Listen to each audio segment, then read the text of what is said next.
Buenos días, mi nombre es Kimberly Reyes Varela, soy interna universitaria. Actualmente me encuentro cursando el internado en pediatría en el Hospital Clínica Bíblica y hoy les traigo el seminario sobre criptorquidia, testículo en ascensor, torsión testicular, fimosis y parafimosis.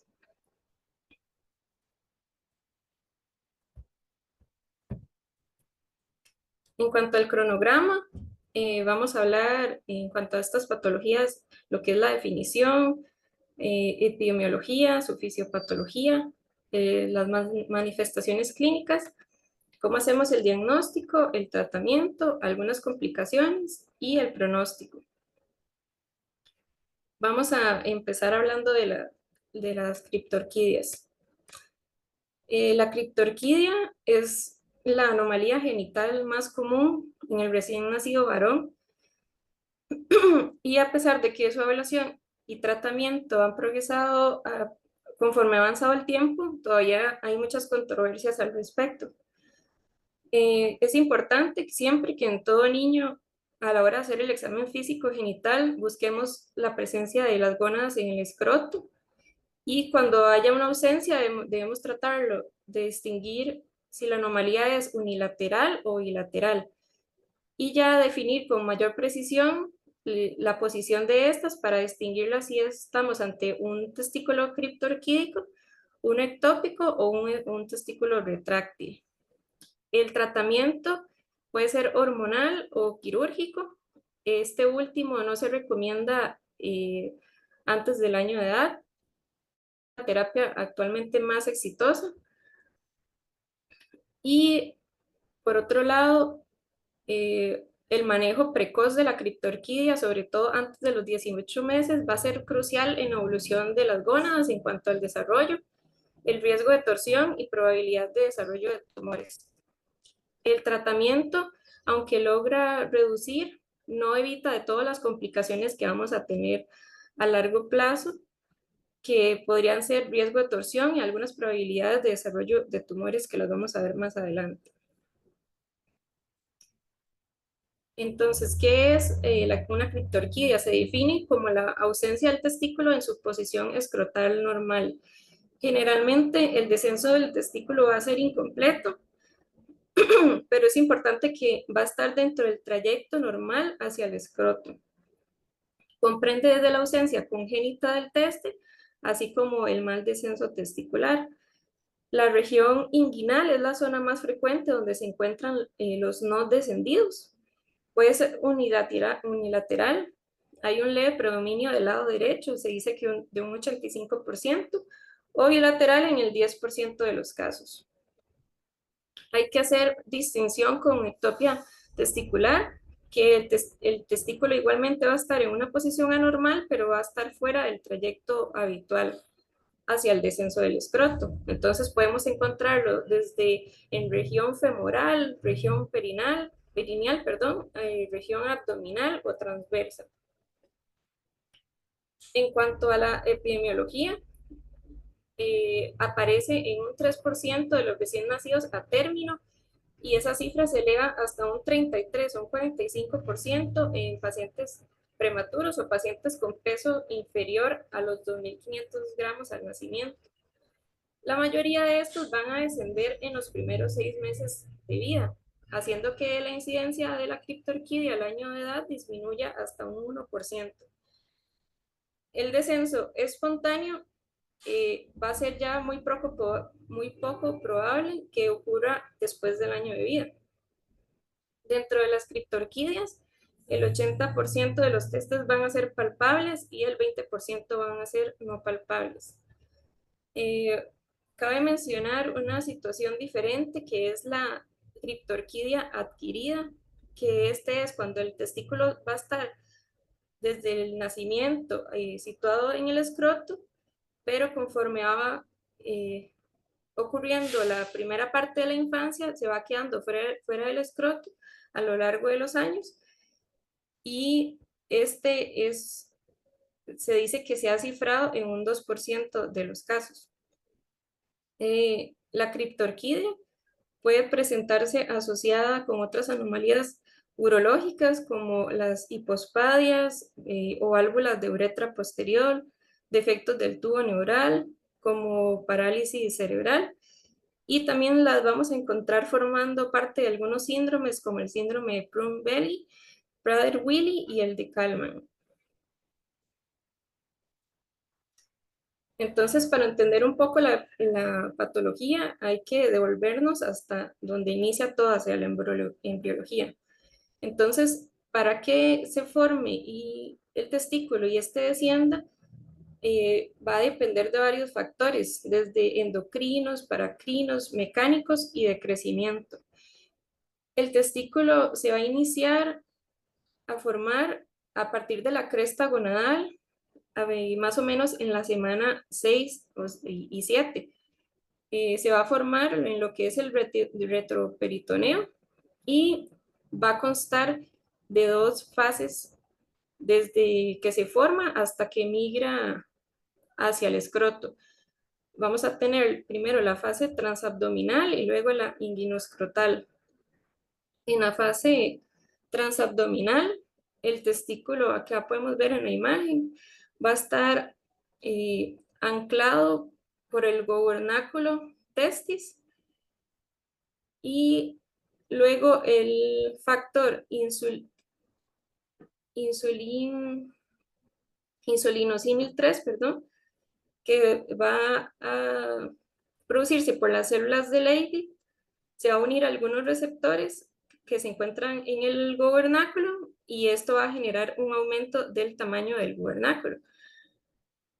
A su vez, el ligamento suspensorio craneal que va a unir al testículo con la parte abdominal posterior va a entrar en regresión por acción de la testosterona, y así el testículo y el epidídimo se deslizan y van a ingresar a lo que es el conducto inguinal. Más o menos esto va a ocurrir en la semana 15 de vida fetal.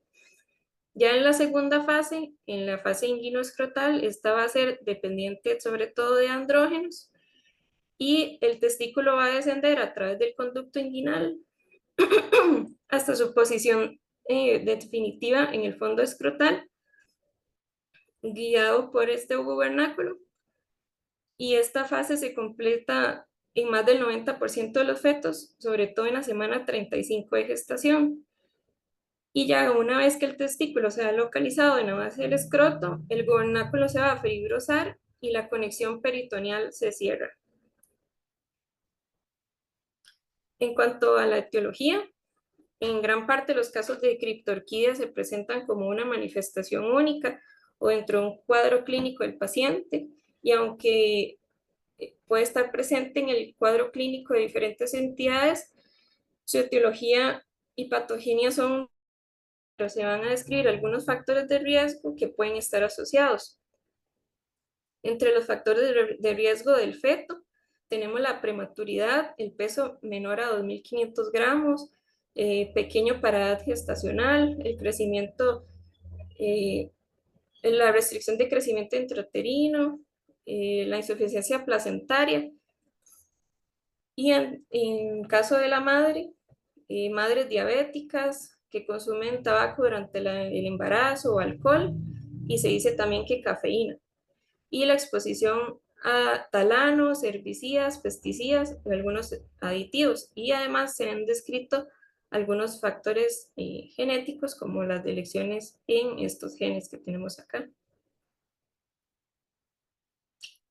En cuanto a la clasificación, la, la criptorquidia se clasifica en criptorquidia congénita, que este va a ser cuando haya falta del testículo en la bolsa escrotal desde el momento del nacimiento, y la criptorquidia adquirida cuando los testículos se encuentran en la bolsa escrotal en el momento que nace. Sin embargo, posteriormente se salen y suben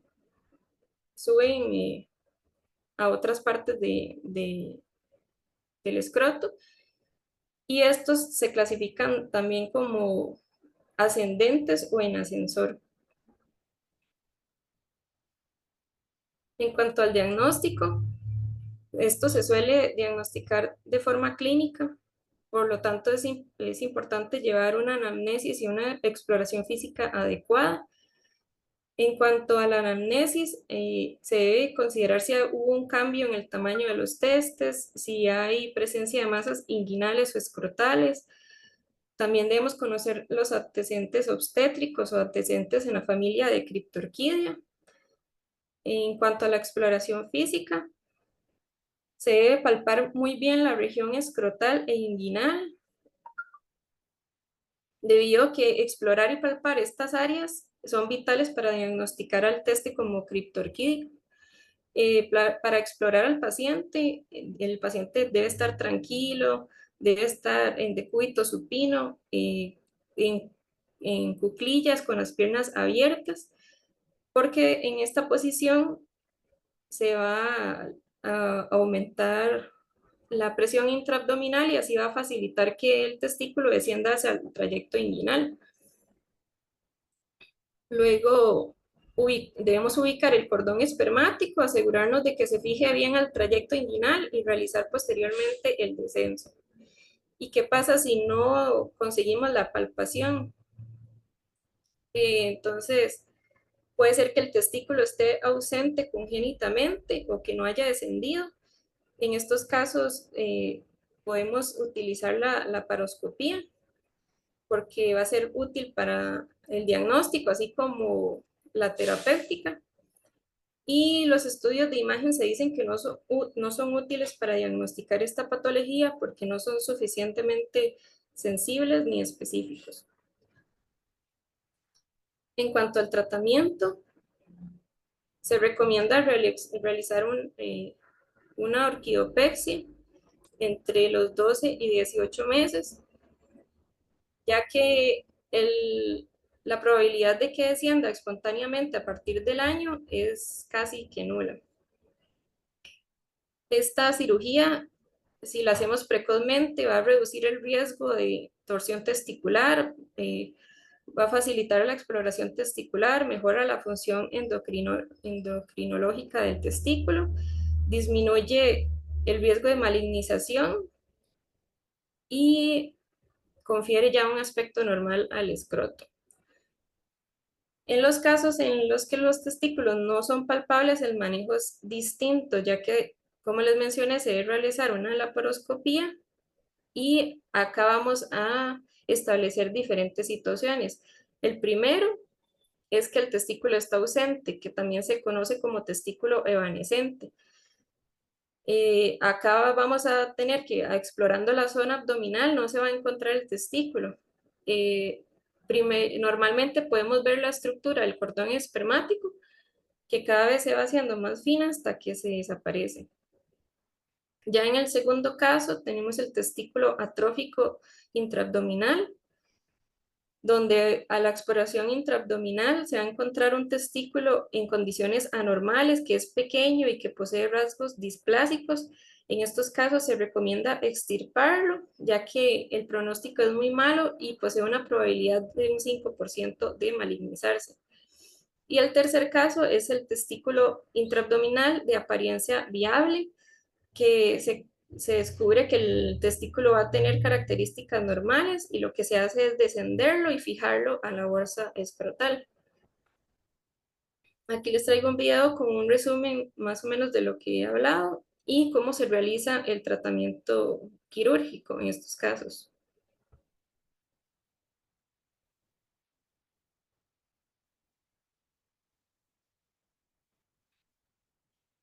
Un testículo no descendido es una afección en la que una o ambas glándulas reproductoras masculinas no han bajado desde el vientre o el abdomen del bebé hacia el escroto. Normalmente, antes del nacimiento, los testículos del bebé crecen dentro del abdomen. Los testículos, junto con sus vasos sanguíneos, se desplazan hacia abajo a través de estructuras en forma de tubo, llamados conductos inguinales, hasta el escroto.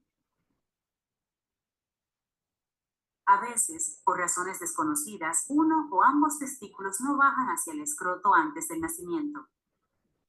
Un testículo no descendido puede permanecer en el abdomen, en los conductos inguinales o justo por encima del escroto. También puede migrar a la base del pene u otras zonas.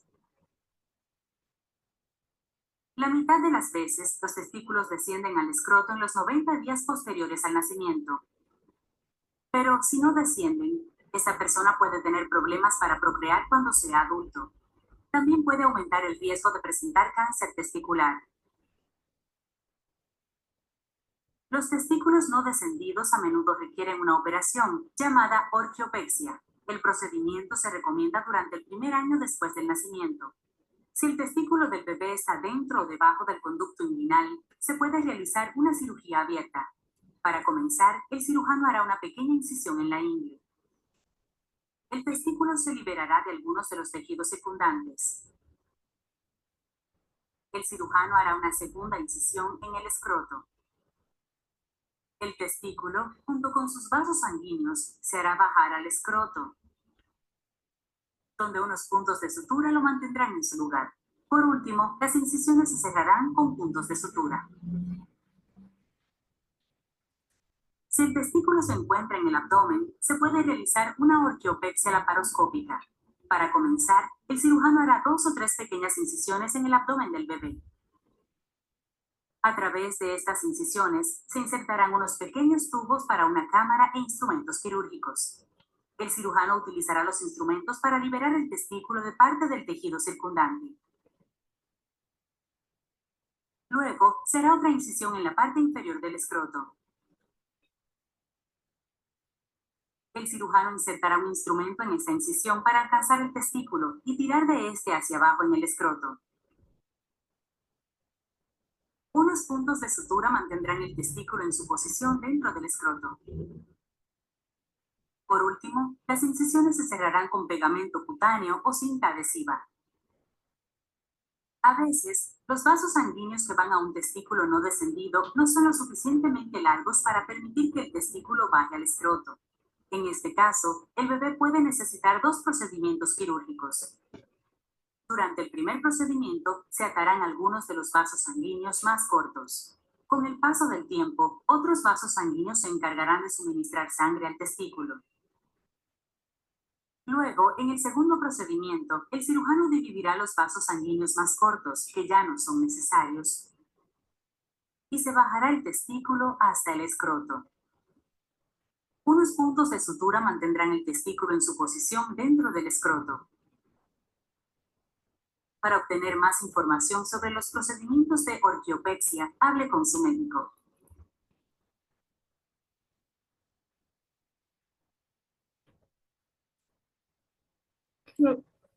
Como pudimos ver en el video, si no se hace la cirugía a tiempo, hay alteraciones a nivel de lo que es la fertilidad y hay también un riesgo de malignización.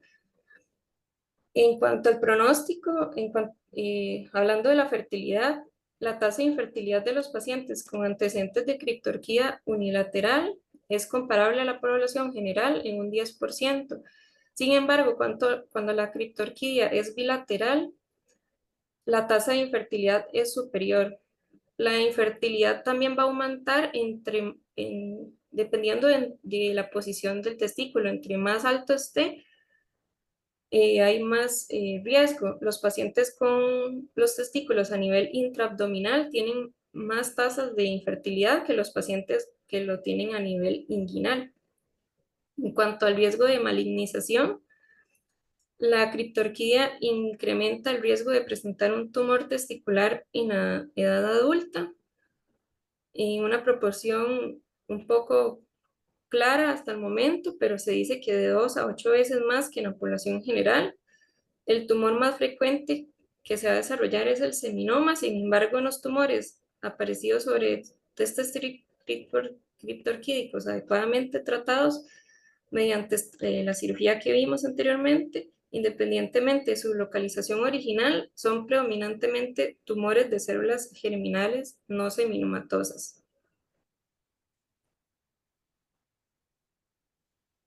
Luego tenemos lo que es el testículo en ascensor.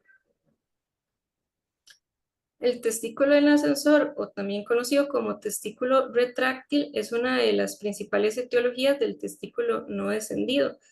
y se define como aquel que permanece en el conducto inguinal y que de manera espontánea o con algunas maniobras manuales va a descender con facilidad hacia el escroto sin tensar el cordón espermático. En el caso de los testículos palpables que pueden llevarse hacia el escroto, es importante que mantengamos la posición del testículo en el escroto por al menos 30 segundos al fin de producir una fatiga del músculo cremaster, y esto nos va a permitir diferenciar si un testículo retráctil de un testículo no descendido.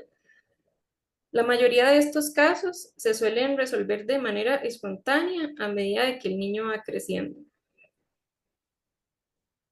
En cuanto a las causas, la retracción del testículo desde el escroto hasta una posición supraescrotal es normal, sobre todo en niños prepúberes. Esto se va a producir por la contracción del músculo cremaster en respuesta a varias cosas como la temperatura, estimulación superficial del reflejo a través de la rama genital del nervio genitofemoral, o por algunas emociones como miedo o ansiedad. La fuerza de contracción del músculo cremastérico es extremadamente variable entre cada niño, depende mucho de la edad y de la situación en la que se esté realizando el examen físico. En la mayoría de los casos, el testículo en ascensor es secundario a un reflejo cremastérico exagerado y se considera una variante de la normalidad. Para entender un poco más la patología, debemos conocer el desarrollo testicular.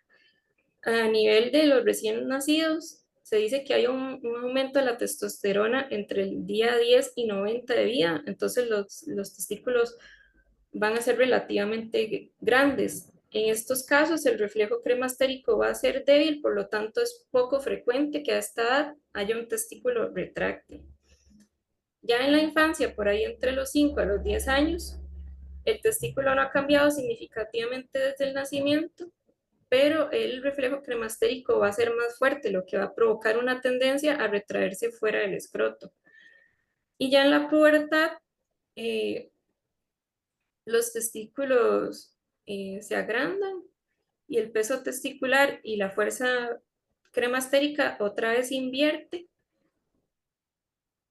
y los testículos se agrandan por respuesta a la testosterona, lo que va a provocar que el reflejo cremastérico se debilita, y esto explicaría por qué se normalizan estos cuadros hacia estas edades.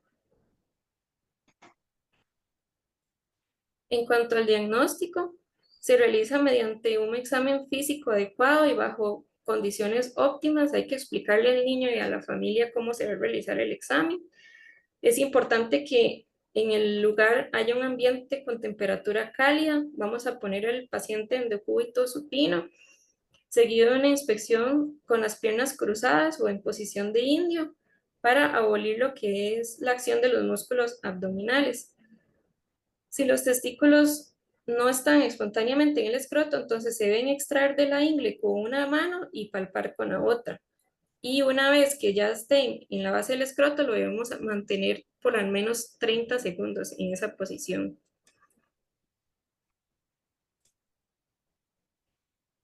En cuanto al manejo, la mayoría de los casos no requiere tratamiento quirúrgico, ya que esta situación se considera una variante de la normalidad. Durante la pubertad la situación va a mejorar cuando ya el testículo adquiere lo que es el tamaño adulto y el reflejo cremastérico ya no consigue elevar este testículo fuera de la bolsa escrotal. Sin embargo, los pacientes con testículos retráctiles se les debe dar seguimiento, ojalá anual o bianual, hasta que el testículo adquiera un tamaño adecuado y se descarte de forma definitiva un posible ascenso testicular no dependiente del reflejo cremastérico, que ya esto sí va a requerir un tratamiento quirúrgico. El llevar un control anual o bianual es muy importante, ya que los testículos en ascensor tienen un mayor riesgo de presentar un ascenso secundario o también lo que se conoce como criptorquidia adquirida. Las causas de esto pueden incluir un crecimiento inadecuado de los vasos espermáticos, una falla en la elongación del cordón espermático, persistencia de un remanente fibroso del proceso vaginal y la fijación por un gobernáculo ectópico.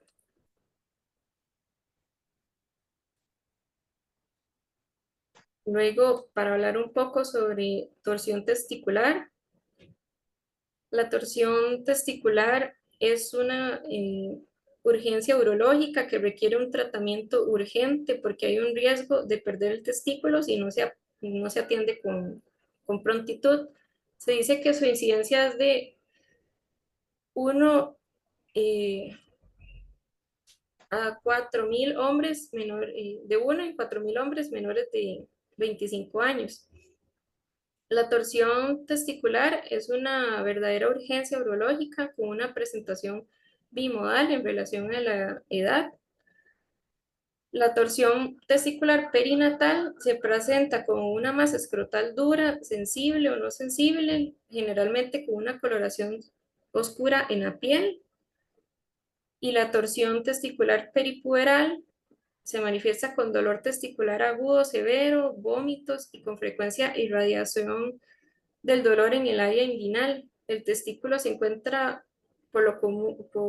comúnmente localizado en una posición más alta en relación con la posición normal dentro de la bolsa escrotal y va a asumir una posición horizontal y una ausencia del reflejo cremastérico. La torsión testicular además puede ser intravaginal o extravaginal. La torsión extravaginal es típica de los pacientes neonatos y adolescentes antes de que se complete el descenso testicular y la fusión del testículo a la pared escrotal. Y la torsión testicular intravaginal ocurre cuando el testículo se encuentra libre y rota dentro de la túnica vaginalis, y esto se va a deber a una anomalía congénita que se llama badajo de campana. Acá en imagen podemos ver los tipos más frecuentes de torsión testicular. En la imagen A tenemos la torsión intravaginal, la B, torsión extravaginal, y la C, torsión debido a una anomalía en badajo de campana. Entonces, qué es una torsión testicular? Es una torsión del cordón espermático a lo largo de un eje longitudinal con, con isquemia resultante debido a que el flujo se va a comprometer hacia el testículo. También tenemos otra variante que son las torsiones de los apéndices testiculares, que se presenta generalmente entre los 7 y 13 años y se manifiesta muy similarmente a la torsión testicular y ocurre en un 24 a un 46% de los cuadros de escroto agudo. En cuanto a la presentación clínica, los pacientes se van a presentar clásicamente con un inicio que va a ser eh, brusco, agudo, generalmente de menos de 12 horas de evolución. Sin embargo, el dolor inguinal o abdominal inferior puede ser la queja de presentación casi que en el 90% de los pacientes. Algunos pacientes pueden tener náuseas y vómitos asociados. El dolor puede aislarse en el escroto o se puede irradiar a la parte inferior del abdomen. Puede haber edema testicular, el testículo puede estar además endurecido, eritematoso y generalmente va a estar bastante sensible y además ligeramente elevado por el acortamiento del cordón espermático, lo cual va a ser palpable al examen físico. Además vamos a tener que el testículo se puede horizontalizar en su eje. Y lo más importante, que el reflejo quimastérico va a estar casi que en todos los casos ausente. En cuanto al diagnóstico, es principalmente clínico, aunque puede usarse una ecografía testicular en caso de que tengamos alguna duda, pero esto solo si se encuentra inmediatamente disponible, ya que es una urgencia, entonces podemos tener una isquemia testicular y se puede producir una atrofia testicular. Agregado a esto, también la ecografía testicular tiene una sensibilidad de 69 a un 90% y una especificidad de un 98 a un 100%. Es operador dependiente y puede presentar algunos falsos negativos, disminuyendo la viabilidad del testículo mientras va pasando el tiempo. Por esta razón, una ecografía negativa no va a descartar la presencia de torsión testicular y solo se debe usar como apoyo diagnóstico. La viabilidad del testículo en una torsión testicular en la que no se realiza ninguna intervención, luego de 6 horas va a ser de un 90%. Esto va a disminuir a un 50% a las 12 horas y un 10% en las 24 horas, haciendo que el diagnóstico oportuno sea clave para que manejemos correctamente esta patología. Es importante hacer diagnóstico diferencial con orquiepididimitis, torsión de un anexo testicular, que se va a comportar la clínica muy parecida, edema escrotal idiopático, hernia inguinal atascada, un hidrocele o trauma testicular. Entonces, en estos casos también es importante la historia. El manejo de elección va a ser quirúrgico por medio de una cirugía exploratoria donde se va a realizar una de torsión del cordón espermático y posteriormente una apexia del testículo en forma bilateral, ya que frecuentemente la anomalía anatómica que predispuso al individuo a realizar una torsión testicular va a ser bilateral. Durante este procedimiento se va a evaluar la vitalidad del testículo para ver si es necesario realizar una orquiectomía.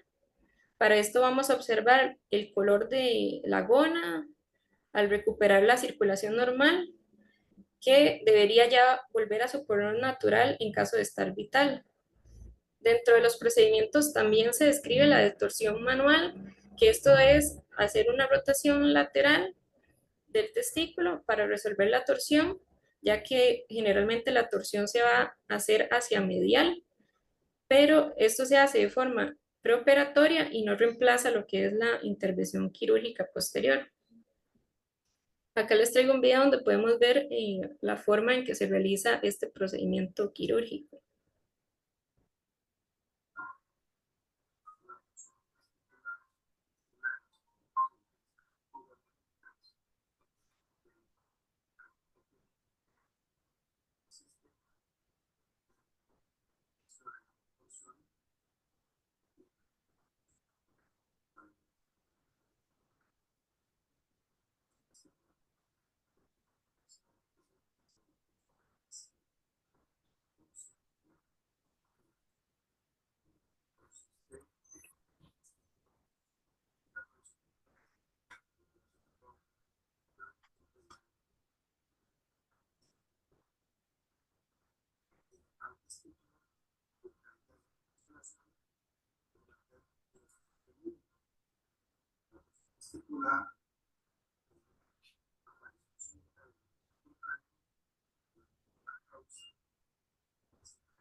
es importante que en el procedimiento, cuando se hace la distorsión del testículo, se dice que si se pone en agua fría va a aumentar lo que es la vitalidad porque va a ayudar el que es el riego sanguíneo.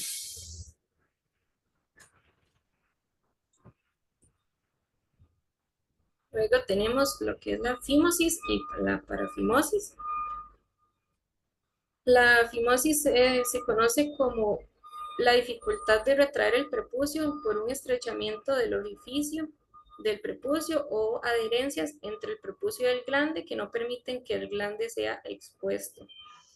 Al nacer, la fimosis es una condición fisiológica dada por adherencias neonatales entre el glande y el prepucio y conforme avanza la edad, su incidencia va disminuyendo.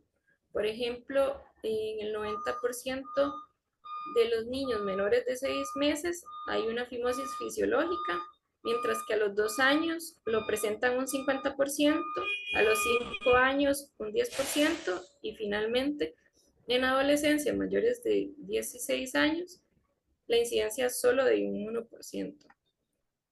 Existen dos tipos de fimosis, la fisiológica, que es común en menores de 4 años, y la causada por balanitis serótica obliterante, la cual es una enfermedad idiopática cicatrizante.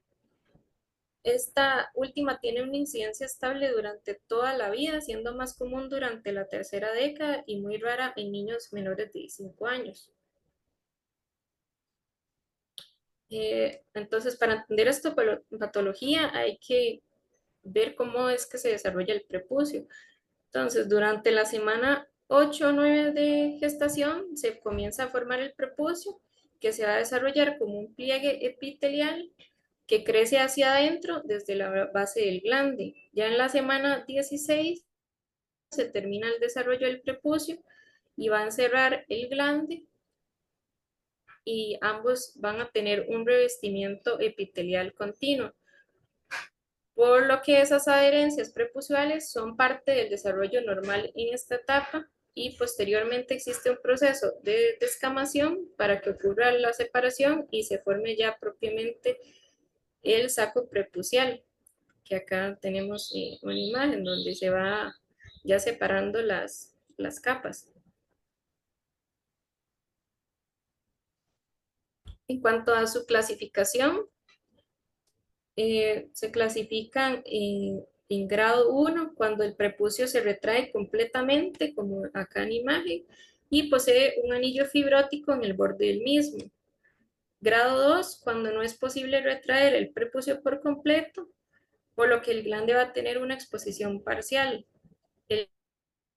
Cuando no es posible retraer el prepucio, pero sin embargo el meato uretral está expuesto y va a ser visible. Y ya un grado 4 cuando no es posible exponer el meato uretral ni el glande. En cuanto al diagnóstico, es clínico. Se debe sospechar fimosis fisiológica cuando el examen físico se encuentre un anillo fibrótico contraído alrededor del orificio del prepucio que no permite explorar el glande. Acá tenemos una imagen de lo que como se vería una fimosis fisiológica. Y ya una patológica que esta va a iniciar de forma insidiosa y se debe sospechar cuando no es posible retraer el prepucio en pacientes que previamente sí podían y se va a asociar además con sangrado, disuria, balanopostitis recurrente. Se va a caracterizar por una cicatriz de color blanca o gris en el introito del prepucio que no va a permitir la movilidad y dicha cicatriz no hace embudo. En cuanto al tratamiento, la técnica más utilizada va a ser la circuncisión, pero si queremos preservar el prepucio, se puede realizar una prepucioplastía, que está cada vez en más auge y tiene resultados eh, relativamente positivos. La cirugía convencional va a consistir en realizar un corte en anillo en la parte interna del prepucio por medio de una incisión con tijeras de disección para cortar el prepucio y posteriormente se va a suturar los bordes de la piel. Y la prepucioplastía es una técnica que es una alternativa a la circuncisión en los casos de que haya fimosis patológica no cicatricial.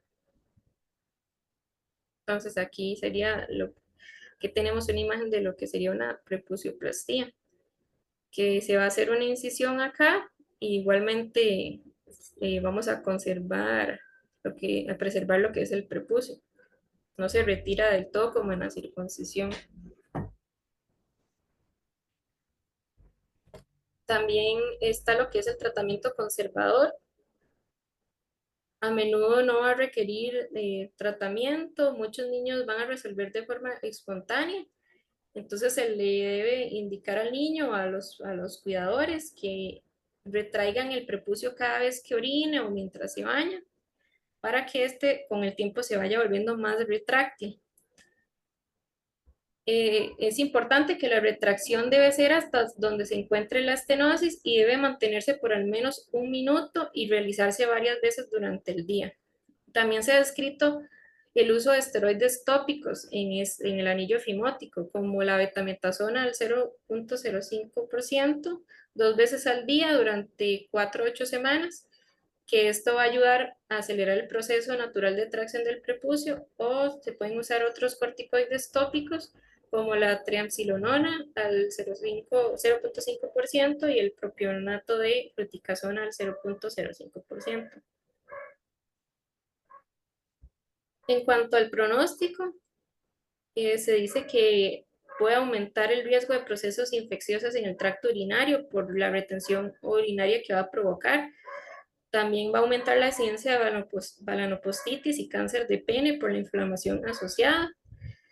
Cuando la fimosis es persistente, puede causar dolor y a largo plazo una disfunción sexual, por lo que es importante hacer una circuncisión a edades tempranas, ya que esto va a ser un factor protector. Y una complicación tardía de la circuncisión podría ser la fimosis secundaria o iatrogénica, que esta se presenta muy poco, en un 2% de los casos, y ocurre cuando hay una eliminación inadecuada de la piel del prepucio y se va a crear un anillo fibrótico alrededor del pene que a menudo hay que reintervenir.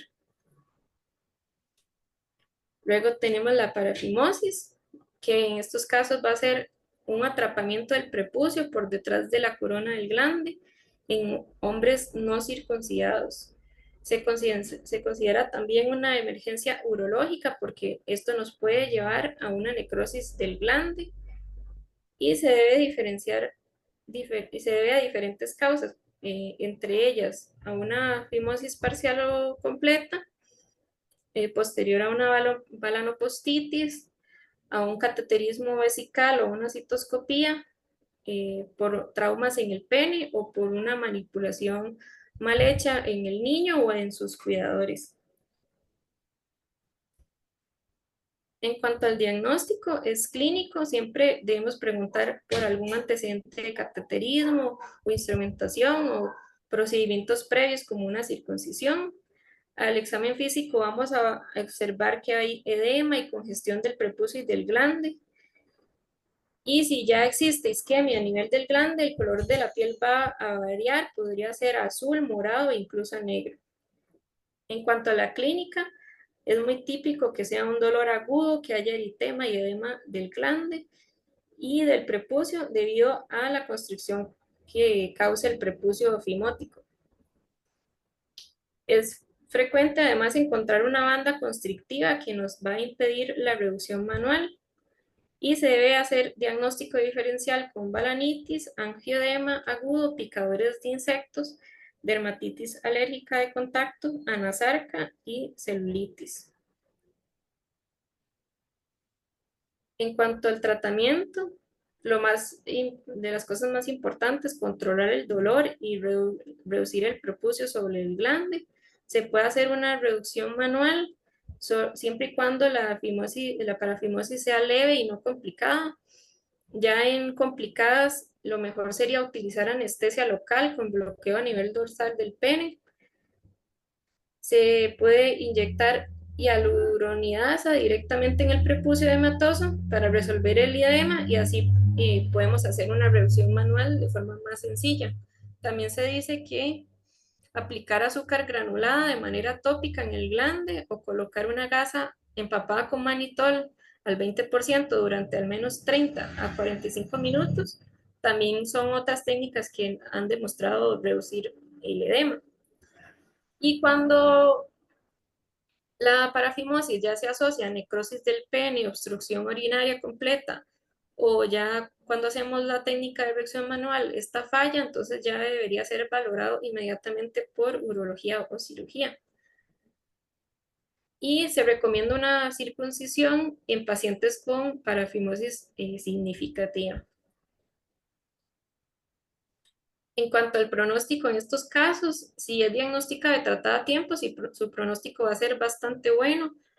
Tiene un alto riesgo de recurrencia, por esta razón se recomienda una circuncisión electiva posteriormente para resolver el cuadro de parafimosis.